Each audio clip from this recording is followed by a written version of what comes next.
I noticed something you were doing last night, Rod. Oh, yeah? Oh, could that possibly be? Every time you make a sandwich, you cut it into little squares. Why is that? It seems to be kind of a reoccurring theme in my life, as you probably noticed. I paint in squares, but the real truth is I cut it up into these little 4 squares. It's like having 4 sandwiches instead of 1. I get to enjoy it more.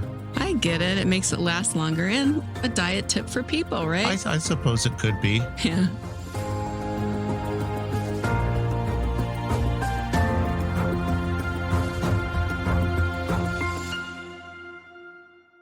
Hi, everyone, and here we are, celebrating what people love to do creatively by giving them a voice. I'm Rod Jones. And I'm Angie Jones. Welcome to the Thought Row podcast.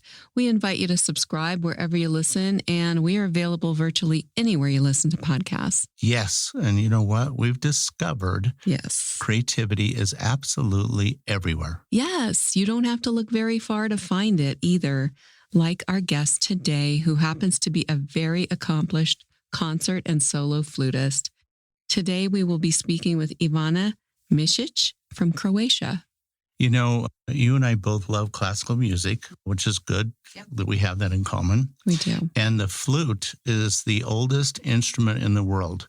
And, you know, I kind of would have thought drums maybe. That's what I thought, too. But the flute apparently is a full instrument. It's an actual instrument. So this is really going to be an interesting conversation for us. Yep. But now it's time for your weekly quote. Okay, so the quote for this week is, "Music is the divine way to tell beautiful, poetic things to the heart." And that's by Pablo Casals. Yes, and you know what? He would know. That's right, he would. And okay, now it's going to be your turn, Rod. Wait, let's talk about Pablo for a minute. You want to talk about Pablo? Okay. Well, I just want to say one thing. Talk about Pablo. Poetic things to the heart, you know, music. Okay. It enlivens your soul. It just makes you feel really good. You know, you're really right. And it has a different language unto itself, really. Yeah. Music. It touches different places in your heart without maybe even words. It's just musical notes. Sure. I like that. Yeah. So are you ready now for your motivational moment? Yes, I am ready. Okay. So now it's your turn. It'd be better if I had opening music, something really grand. Well, we don't have any opening music for you because you didn't pick any out. Oh, well. So let's have your motivational moment. Come on. Don't leave your dreams behind. Oh. That's my today's motivational moment. Thank you. Yeah. Don't leave your dreams behind. So what does that mean to you, though? You know, what's interesting about our dreams, they usually start, you know, things that we want to be, starts when you're a little kid, you know, when you're a child. True. In fact, I remember when we interviewed Madison, the opera singer, she started realizing that she wanted to sing at a very young age. Yeah. And ultimately, she knew she wanted to be an opera singer, which is, you know, that's fairly rare for a young child. True. But she deeply knew that it was built within her. And so many of us have dreams that start out when we're children, and then, you know, life takes over. I think about my grandparents on their farm, and their dream was to make sure the crops came in and to raise 5 kids. And they didn't even hardly ever watch television. And they were very happy. You know, they seemed to live, they had stresses, of course, right, but not like today. Why do you think we leave our dreams behind? Do you think it's because life just gets really complicated, especially nowadays? It doesn't sound like when your grandparents were, you know, doing their farm and, you know, their tasks and their concerns were pretty channeled in and they weren't so spread out all over the place. Well, they weren't being pulled so many different directions. Yeah. And then also, as you mature, you make some choices in life, and especially if you get married. If you get married and you're a man, you have responsibilities to the family, and maybe you need to get a job. You may have house payments or apartment rent, whatever. Yeah. You need to make sure you have adequate income to provide for your family. And then all of a sudden, if when you were younger, you wanted to be a drummer in a rock band, right. all of a sudden you go, well, I don't think that's going to happen. I have too many responsibilities. And interestingly enough, some people, as they get older and they retire, they look back over their lives and they start living their dreams then, which is, as I say, is better. It's better at some point in your life, I guess, than better than never. Yeah, better than never. Well, this episode is going to be somewhat centered around music, right? Yes, absolutely. Yeah. And to me, music is such an international language. It doesn't matter what language you speak or what country you're from. Almost everyone can relate to music and the human experience by the music they hear. It's so true. And music really just touches your heart in so many ways that maybe even words can't sometimes. It speaks to you with the tones, the intonations, so many different ways. It certainly does. And a lot of music is ritual too. And ritual music goes back practically to the beginning of time. But yeah, the other thing I want to say about music, and I know when I hear certain types of music, it makes me want to eat certain types of food. Well, yeah, I mean, Italian music. food, that's what came to my mind. And maybe Greek food too. Yeah, Greek food, Italian food. It makes you want to have a glass of wine and some delicious Italian food. Yeah. Definitely. So music sets the stage for so many things. It sets the stage for romance. It can. It's very much involved in romance, violins especially, I guess. Violins. And what was that band that I love that was from the 40s? All of a sudden I blank about that. Oh, big band sound? Big band sounds. There was Glenn Miller. Glenn Miller. How romantic was that? Well, especially when you consider that music was being played mostly during the time of wartime. War, and couples that got together, got married. Those were the songs that became very close to their heart. Often when someone was shipped overseas, they would hear that music on the ship or even where they were based, and it would remind them of their love back home. Yeah, their love back home. Yeah. And then I'm sure it brought a lot of tears to a lot of people. Even later in life, when they'd hear that song again, they would think back to something that they had experienced. I mean, music does bring back experiences. Oh, it definitely does. If you go to a cathedral and you hear an organ play, it generally will always remind you of the grandness of a cathedral. Mm-hmm. It does. But the main thing, I jumping over to thinking about the people that we've interviewed, I really have enjoyed how we've had the opportunity to explore how many people find ways to be creative. Yeah, so true. And there's so many different avenues that we really don't consider when we think about creativity and inspiring ourselves. And their journey. Yeah, definitely. When our guests have shared with us their journey to becoming attuned to whatever it was that was so special to them when they were a child, and then as they matured and they still reflected back on the first things that they felt when they first discovered this was something that they really wanted to do. And for the most part, the people that we interview managed to live their dream. That's so true. And you know what? And the thing about the podcast that's really interesting and evolving is that when you listen to the different people and their experiences, you may not relate to someone that, does welding or opera, but there are tidbits in there that really can enhance how you think or your creativity. There may be just a couple of words that they say and the way that they handled their lives and what inspired them that could also be an inspiration for you. Sure, they're their personal stories. Their personal stories are fascinating. Absolutely. And we've listened to people tell us some of their deepest thoughts, and in many cases, kind of emotionally. Yeah, it's very been much so. A discovery for us, and actually it's been a discovery for them because they had a voice. We gave them a voice, and they could talk about how they got involved in their creativity. Right on. But it's time to introduce our special guest. That's true.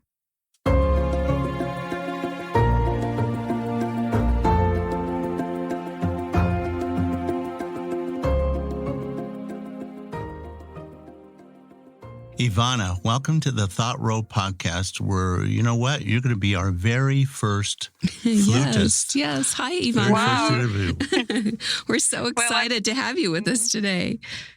Thank you so much. I'm very excited to break the ice. As the first flute player. It's so much fun to be with you here today. Thank you for inviting me. Absolutely. You're welcome.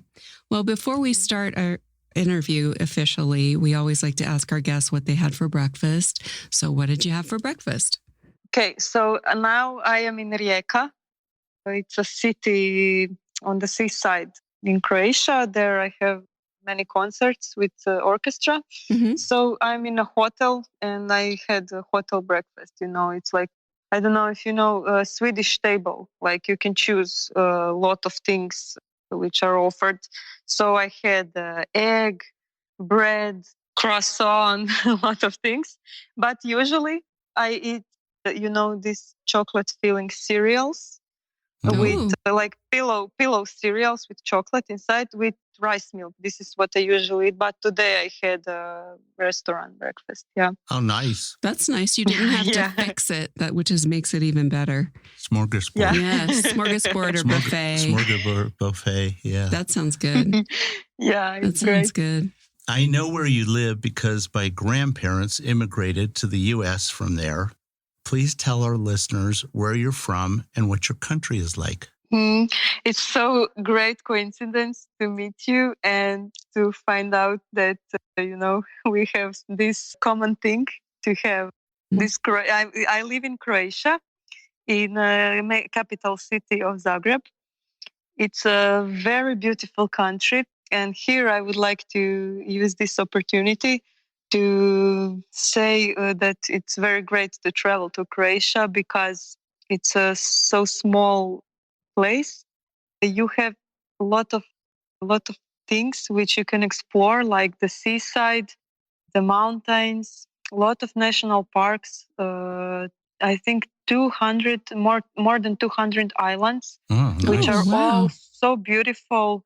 They're islands where people come to like rehabilitation, with the sea salt and the nature, like the flora from the forests. And Yes. Sure. it's really amazing to be in Croatia, and the climate is very good. The winter is not so cold. That sounds And nice. Yeah, it's very beautiful. Yeah. That sounds so nice. And it sounds like a perfect place to rejuvenate yourself physically and mentally, everything spiritually. Well, Beautiful.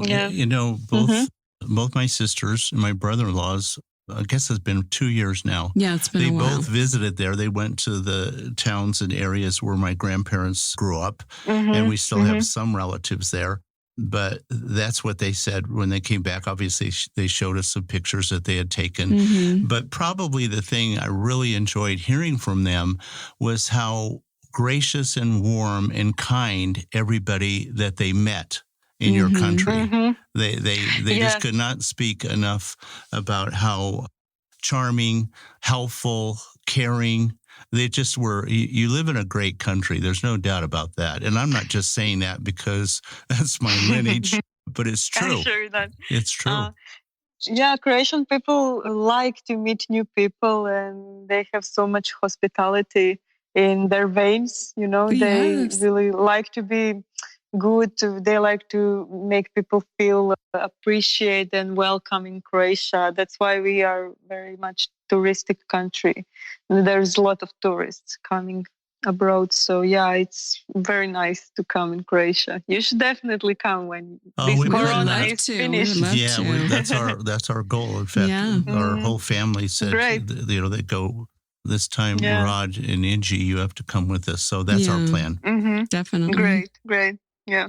Okay, so I guess my first question is, share with us your journey into becoming a flutist. Okay, so I'm not from a musical family. Everyone is mainly economist range and field and politics and this kind of jobs. Yeah. But when I was a kid, I was really good at singing in kindergarten. And after some time, my mother asked me if I'm interested to go to musical school. And I just say I want to play flute. It came like out of nowhere. I haven't heard it anywhere on the radio or television. Just it came up to my mind, and this is how I started to play flute. And I really like flute because you have to produce sound with your own breath. And I found this really amazing because it's really natural to connect the music you are playing, because we all have to breathe, and this is something Sure. we Yeah. all do, and this is very natural way of playing. So I really enjoy playing the flute. Yeah. That's interesting. Well, how old were you when you first picked up a flute? Yeah. I was 9 years old. See, that's pretty young. Yes. Yeah, that's pretty yes, young. yes. And it's very good to start in the young age, because you can fix everything before you start to think and analyze everything. Yeah. What is Hey, going that's on. So very it's true. very good. Yeah. That's very true. Yeah. It's my understanding that the flute is the oldest instrument in the world. And as a classical performer, what have been some of the challenges that you've had playing this instrument? Well, when I was studying flute, of course, I had the challenge to find a good sound. This was for me the biggest challenge during academy. I think it took me 3 or 4 years to figure out what is my sound. Like, not to copy sound of my teacher, not to copy sound of some flute players I was listening to. So yeah, this was my biggest challenge in this process of becoming professional musician, because also when you're growing your personality, it's also difficult to find out what is your style, what is exactly you like or you don't like. So these are some things I also figuring out with myself. Also, it reflected on the flute. Yeah. Oh, interesting is That's that? so interesting. Mhm. When I think of maybe playing in an orchestra, I always feel like you have to be a little bit void of style. So that way you're doing what the concert master wants you to do, the conductor.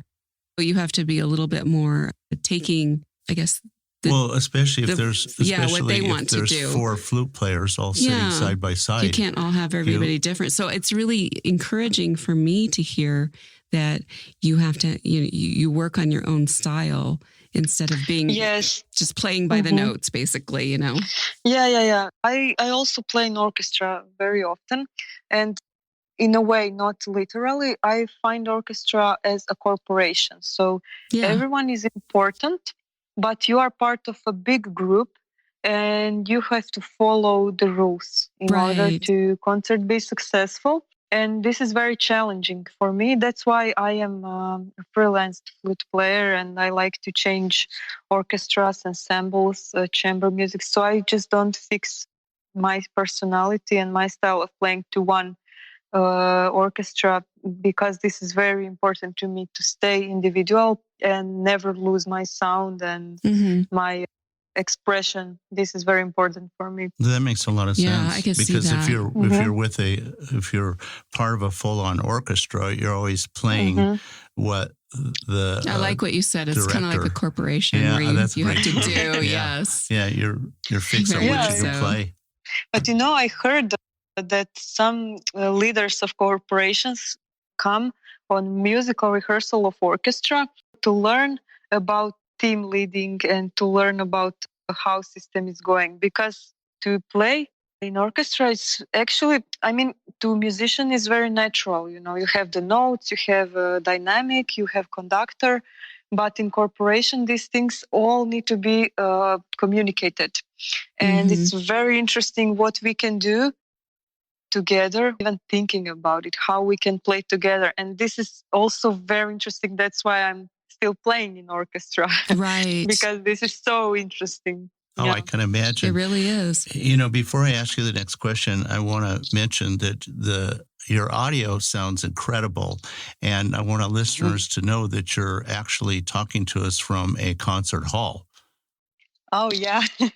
I'm just now I have to record some videos for my website because I'm starting to do coaching for students. Yeah, we're going to ask you. fantastic. We're going to ask you about your Mhm. teaching in a little bit. But my question Okay. was, the whole world knows that live music performances during the last year and a half or so have literally stopped. I mean, they came to a screeching halt due to COVID.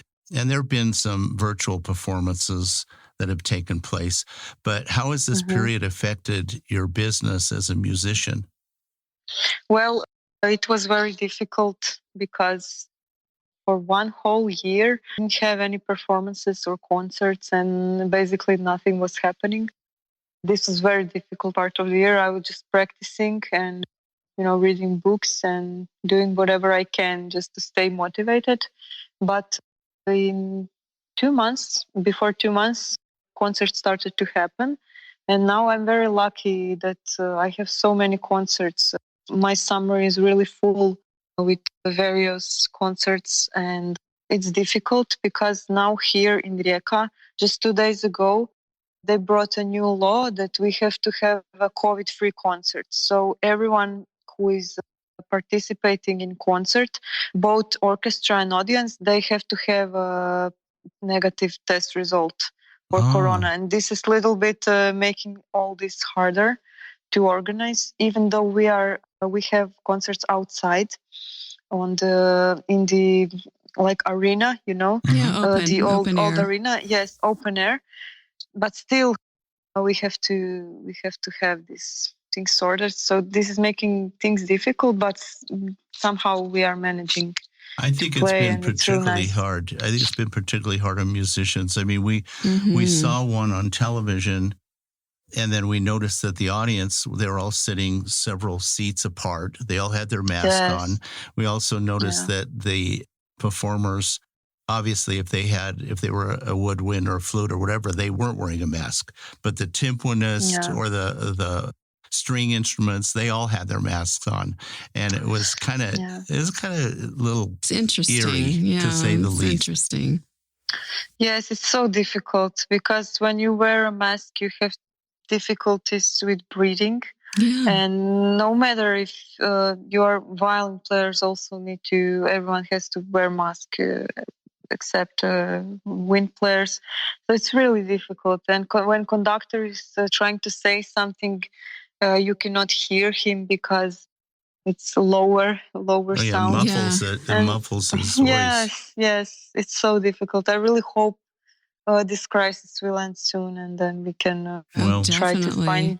Yeah, we're completely but for with now, you on that. we have to be very flexible and also try other solutions, like you said earlier, digital concerts, digital manifestation. It seems like YouTube became a new concert hall. It's really terrible, but this can be true today. There's nothing like a live performance. It's so true. Yes, there's nothing. Yeah, it's so different because when you are there and it's happening, and this human factor of making music is changing the whole feeling.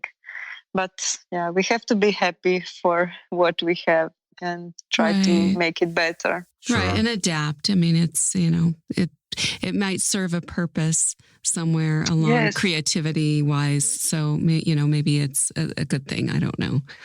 Yeah, somewhere along the line. Earlier we were talking earlier about you starting to play as a child.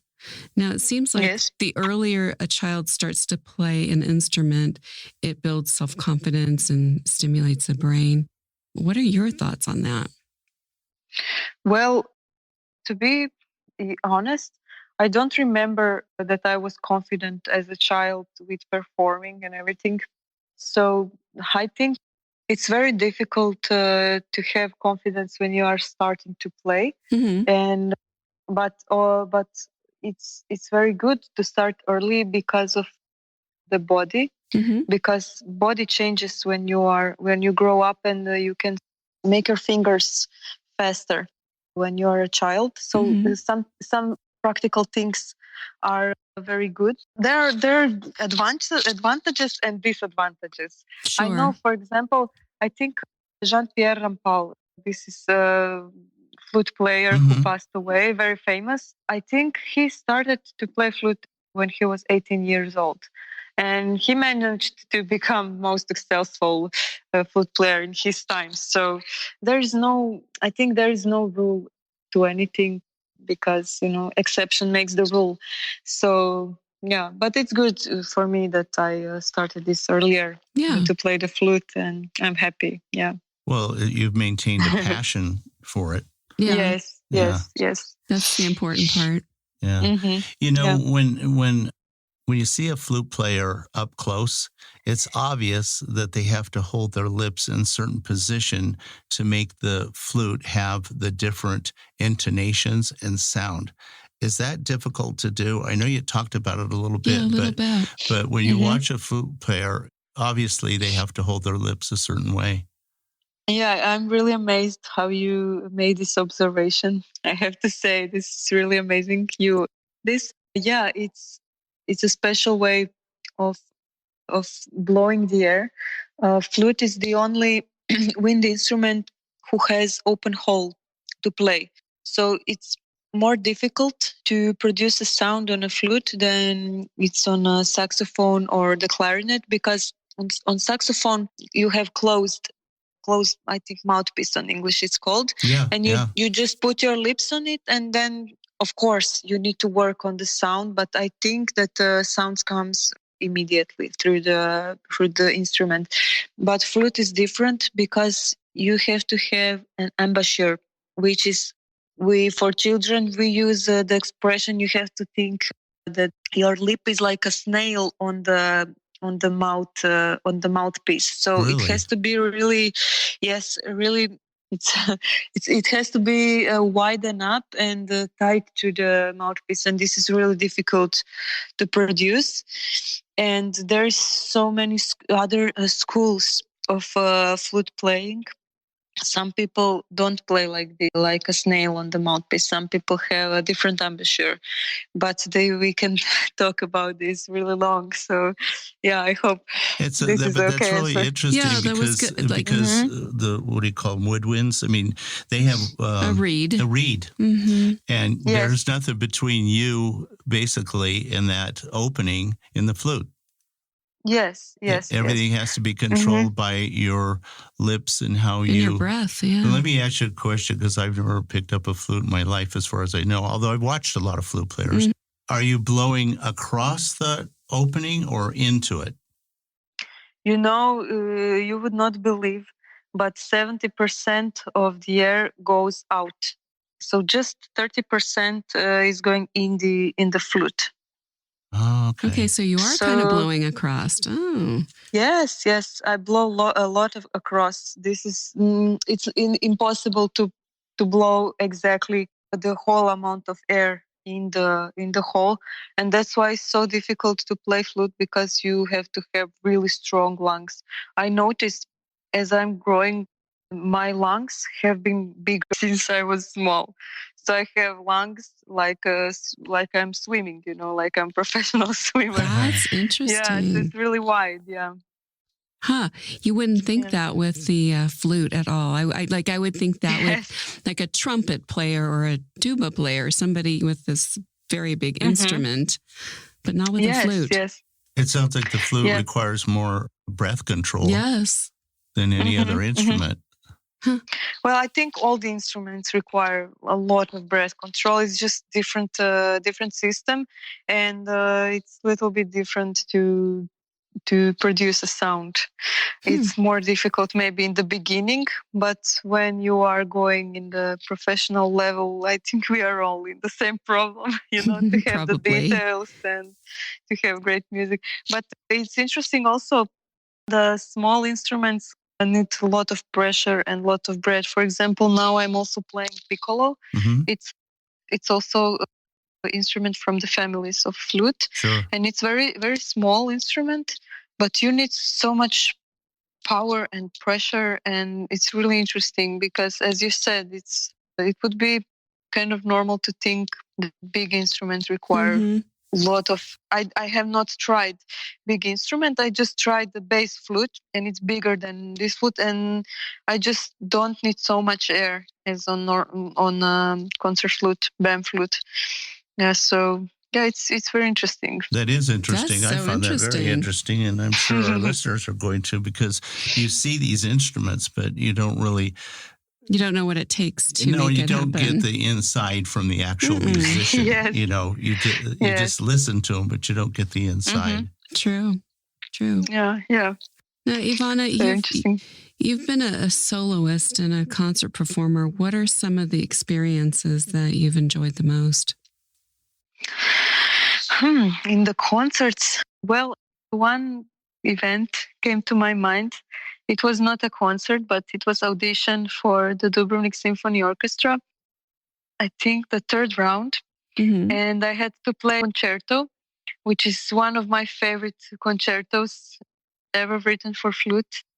So when I had to play, it was very cold in the hall, because the hall was made of stone. In Dubrovnik, city of Croatia, there's a lot of this kind of buildings, old buildings, which are made from stone, and it was very cold. And my audition was during the winter, and I remember this was maybe the highest density of concentration I ever had on the public performance. I felt like this composer, Carl Nielsen, is sitting next to me, and we are on some very big grass field in the Norway, and I started to cry in the middle of one really nice melody. And this is the moment I knew that I'm gonna win this audition, because I was so much into it that I felt I was out of that space at that moment. It was really incredible experience. Well, congratulations! Wow, that is so wonderful to really feel that. Thank you so much. Well, that's going to actually work real well with the next question I have.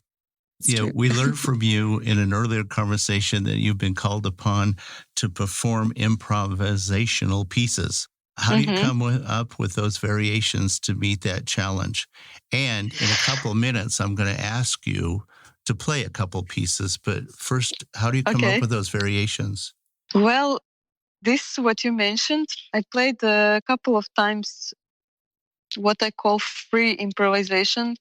I want to like a quote on this, because maybe some jazz musicians don't call this free improvisation. It's very different. But the way I see free improvisation is when you play how you feel. So you don't have any rules, no harmonies which you have to play. So you just stand on in the concert hall, and then you play how you feel.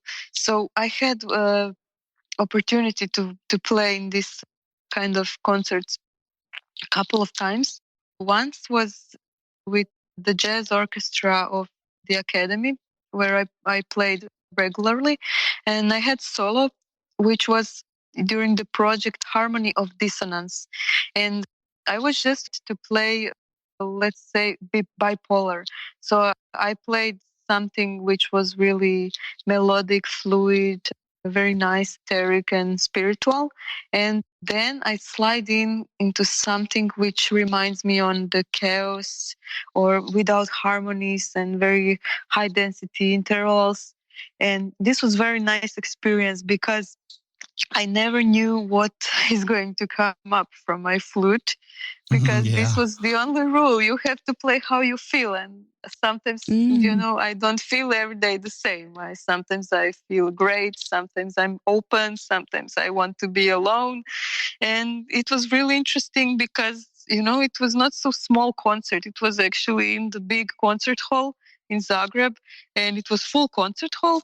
And, the lights are on me. Everything is black. And then I think in my head, I don't know what I'm going to play. I just have to let it go. And this is really incredible. Oh, wow. Yeah, that sounds like, that's brings more attention to the word solo. Angie, what do you think if we ask Ivana to play a couple things for us? Maybe Ivana, you can play a little bit of an improvisation. And then, of course, I know our audience would love to hear something a little bit more classical. We're going to let you get ready, and then we'll be right back with you. Okay, perfect. No problem.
That was absolutely beautiful. That was beautiful, Ivana. Thank you. Thank you for sharing your flute playing with our listeners today. Yeah, I mean, Yeah, I didn't expect it to be so wonderful, but it was really good. Yeah, Ivana, can you tell us about the two pieces you just played? Yeah, sure. So first piece I played was my personal improvisation, and I was thinking maybe it would be good to share with our listeners. Yes. The city of Rijeka I'm in now, it's very rainy and it's somehow slow. And the Sunday, there's not so much people in the road. So this was my picture I had in mind while I played this. I played this improvisation, and also I want to share and to somehow evoke the smell of rain in the city. Oh. Oh, nice. And the second piece I played, I thought it would be nice to share also with our listeners the Nielsen Concerto I mentioned from my favorite experience in the public performance. And I played the excerpt from the melody when I started to cry in this performance. Oh, how nice. So it is so good. I mean, we were just hearing it, but you telling us a little bit about the background of each piece. I mean, to our ear, they were both beautiful. Beautiful. But you giving us a little bit of a background on it, that just icing on the cake. Yes. Thank you. I like that. Icing on the cake. I also.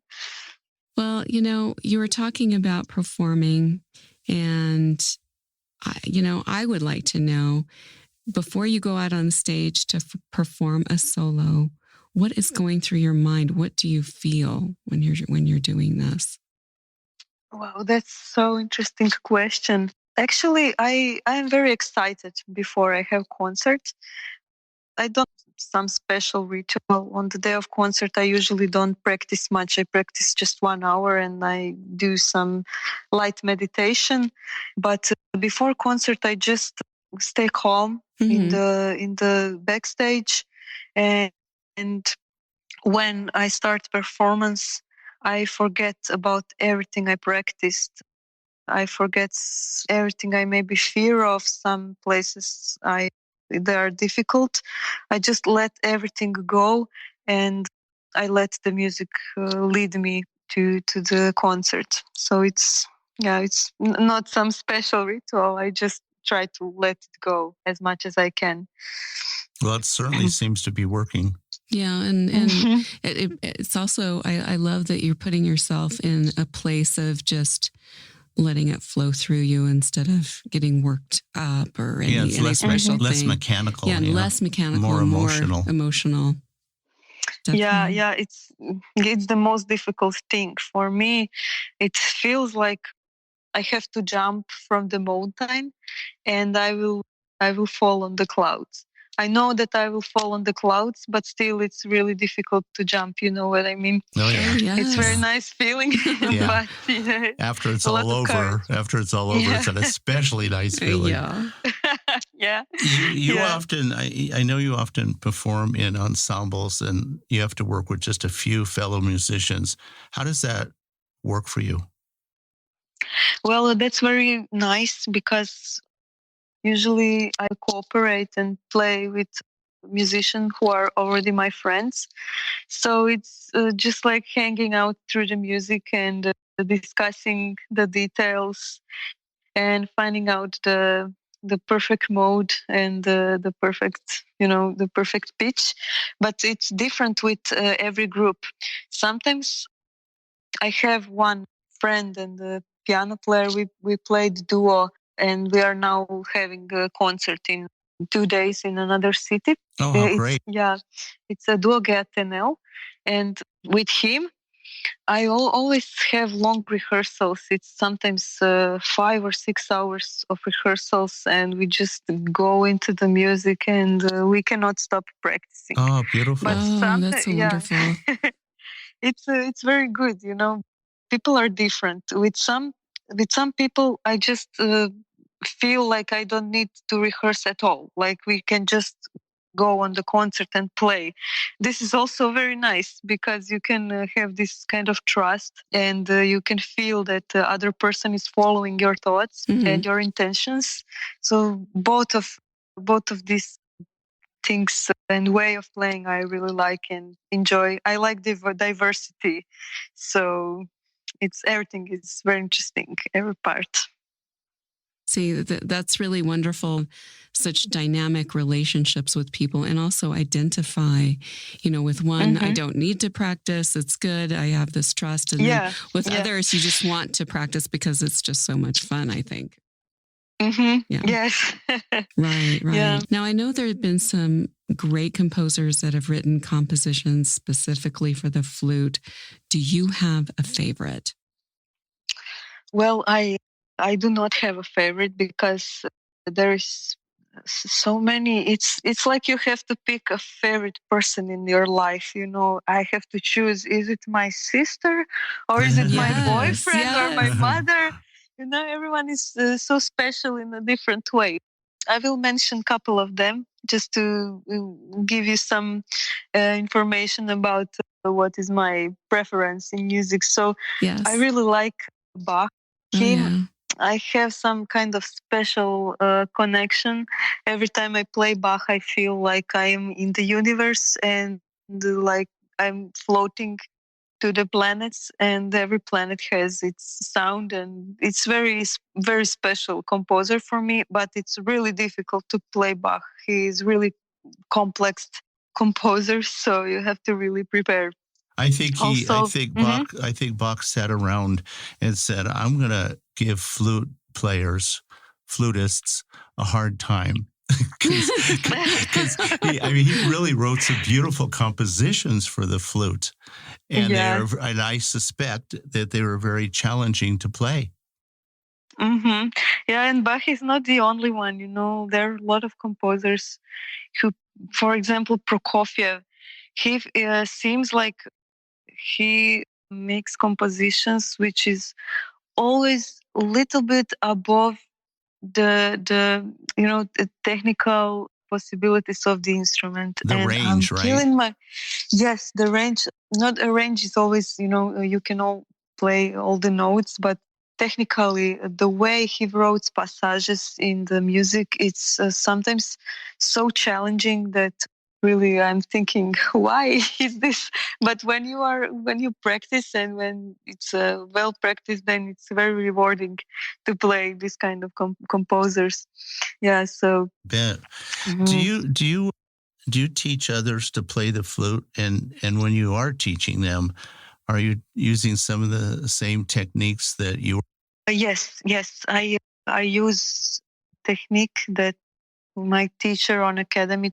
Her name is Renata, and I really respect her school of teaching the flute because it seems like to be really perfect formula for great sound and technique. I always use her her way that she taught me, but also I like to add my personal way of teaching, where I also like to know with the student. I like to know what is happening in their life, and this is very important for me to study about their, how to say, in a psychological way. Mm-hmm. So then if there's tension in some aspect of life, then I know how to respond on it and what to work on, and maybe what kind of compositions would be very suitable to this student, because I think all the young people have some problem when they are, in the puberty and adolescence. This is very fragile Sure. period in Yeah. every man life.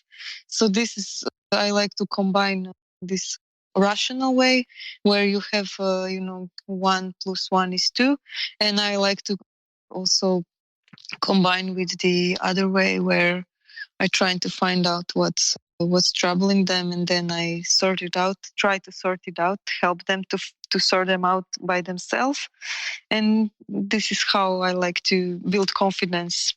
This is important for me.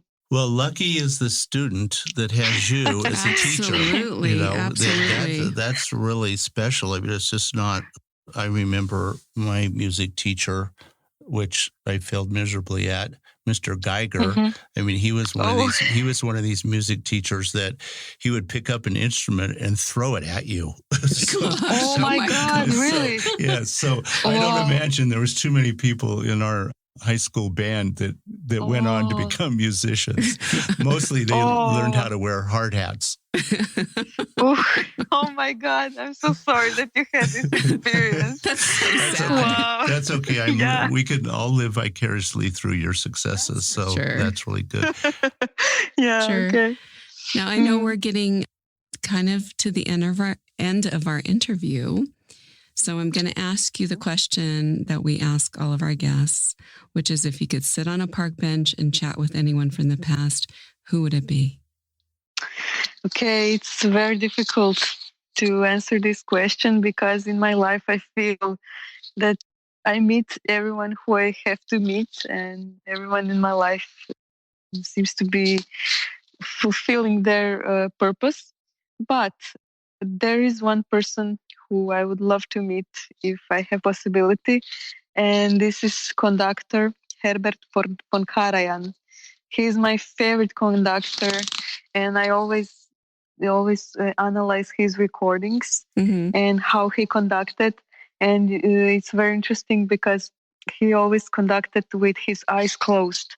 This is very unusual for a conductor because he is standing in front of the orchestra, and his eyes are always closed. And this amount of trust he gives to the orchestra that they will follow his hand movement. It's so incredible, and I would not just love to sit with him on the bench. I would love to work with him in the orchestra also. Absolutely. Of course. That's a beautiful answer. That's a wonderful answer. Yeah. And I think it's really interesting that he conducts with his eye closed. He's very obviously connected to the music. Yes. And he's feeling it as he's directing, but he's also getting all that wonderful feedback from the musicians. Yes.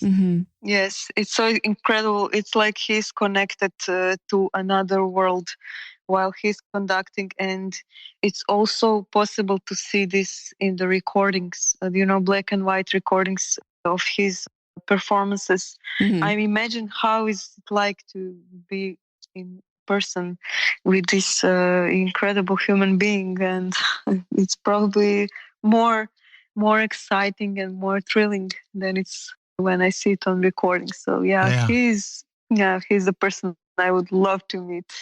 What a beautiful answer. That's a great answer. Yeah. And unfortunately, we have to say goodbye. Ivana, you've been a fantastic I don't like guest. using the word fabulous, but you've been a fabulous, fantastic guest. Yes, absolutely. Is there any adjectives I'm leaving out? I don't think so. Wonderful. You've been a wonderful I'd guest. like to thank you so much. I'm very flattered by your words, but I must say that you're so great host, and I'm so relaxed to talk to you. And this was really incredible experience for me. Thank you so much. Well, it's our pleasure. Welcome. And what were we going to... Well, I have to let everyone know that if you'd like to know more about Ivana, we will have links for her under the show guest tab on thoughtrowpodcast.com. So everyone can learn more about her and connect with her on social media and her website. So I think that, we're going to have to wrap it up. So thank you again, Ivana, for being on the show Thank today. you very much. All right. Thank you. Okay. Bye-bye. Bye-bye. Bye. Thank you so much. Bye, everyone. I'm really glad you tuned in today. We hope you enjoyed the thoughts and ideas we shared with you. We post a new podcast every week, so remember to subscribe wherever you listen to podcasts so you don't miss an episode. So it's bye for now from my husband Rod and I, wishing everyone a great day.